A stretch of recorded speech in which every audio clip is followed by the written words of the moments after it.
One of my favorite quotes from Shakespeare comes from the play Hamlet, where the title character says, "Why then, 'tis none to you, for there is nothing either good or bad, but thinking makes it so."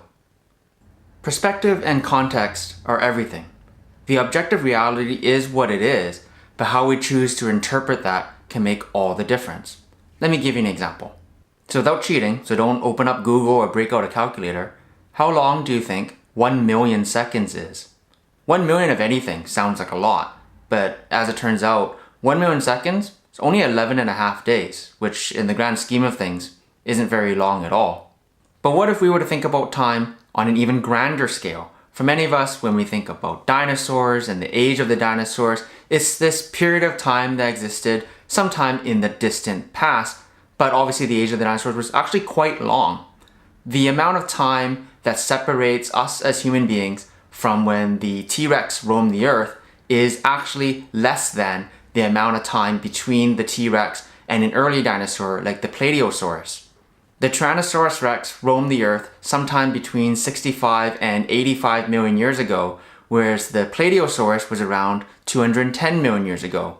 What that means is the amount of time between those two creatures was about 150 million years, whereas the amount of time between us and the T-Rex is only 65 million years. But what about distance? Again, without cheating, so don't turn to Google or a calculator. How far do you think 1 million inches is? 1 million, again, it sounds really far, but a million inches is about 25 kilometers or 15 miles.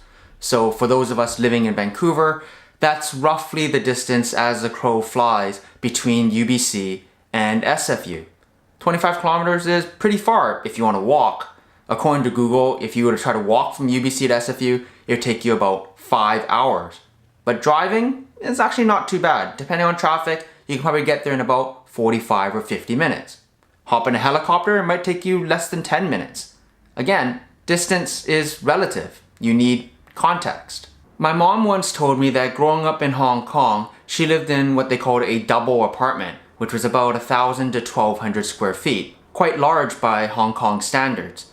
The thing is, there were 8 people living in that double apartment.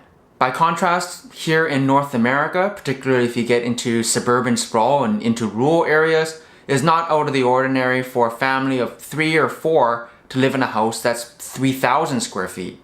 Depending on where you are, that house might cost $200,000, but not so here in Metro Vancouver, where the average selling price for a single detached house is closer to $1.8 million.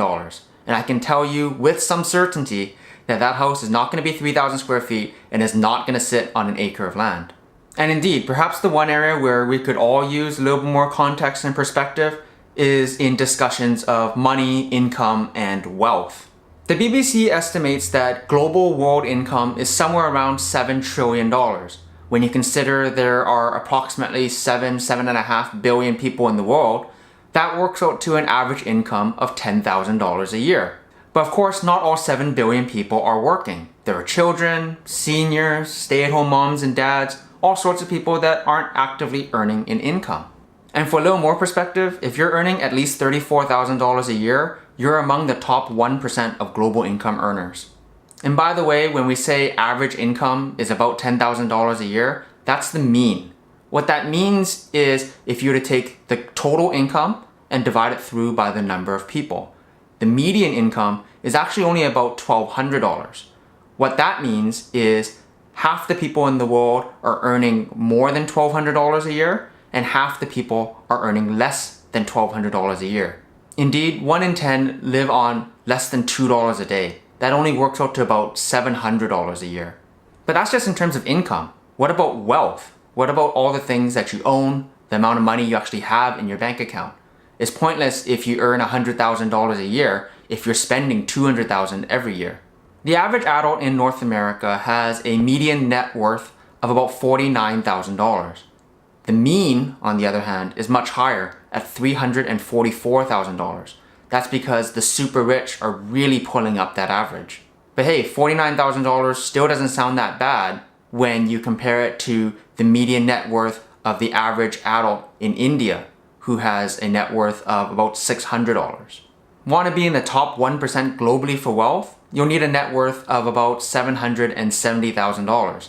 You want to be in the top 1% in wealth in the United States? You're going to need quite a bit more because you're going to need at least $7 million of net worth. But of course, money isn't everything.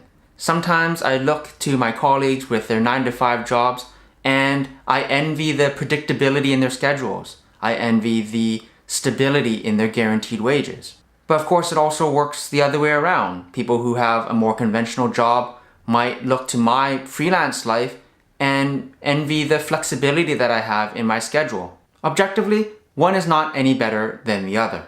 It's just a matter of perspective and context. It just depends how you choose to see it. Thanks so much for watching. I'll see you next week.